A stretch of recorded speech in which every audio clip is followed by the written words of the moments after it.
கொழும்பிலிருந்து 125 கிலோமீட்டர் தொலைவில் அமைந்துள்ள இயற்கை எழில்மிகு நகரமே புத்தளம். 20,000க்கும் மேற்பட்ட மக்கள் இந்த நகரில் வசித்து வருகின்றனர். இந்த மக்களது பிரதான ஜீவனோபாயமாக மீன்பிடி, உப்பளங்கள் மற்றும் வியாபாரம் என்பன காணப்படுகின்றன.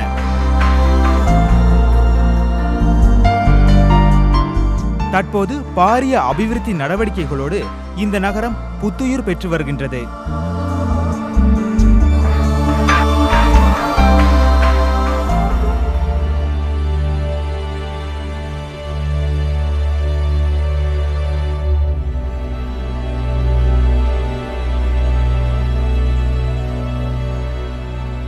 புத்தளம் நகரை நாம் சுற்றி பார்த்தபோது எமது கேமராவிற்குள் பதிவான காட்சிகளே இவை.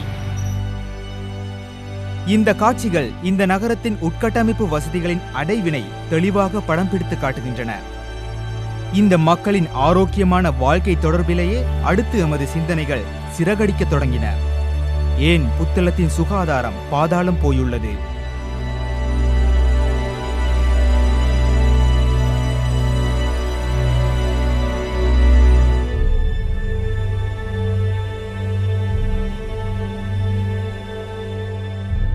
கழிவு நீர் வடிந்தோட வடிகாலமைப்பு திட்டங்கள் உரிய முறையில் அமைக்கப்படவில்லையா? குப்பை கூளங்களை சேகரிப்பதற்கு பொருத்தமான திட்டங்கள் அமுல்படுத்தப்படவில்லையா? அல்லது நகர மக்கள்தான் இவைகள் இருந்தும் சமூக பொறுப்புணர்வின்றி துஷ்பிரயோகம் செய்கின்றனரா? வேறு ஏதாவது காரணங்கள் இருக்கின்றதா? ஏன் புத்தளத்தின் சுகாதாரம் பாதாளம் போயுள்ளது?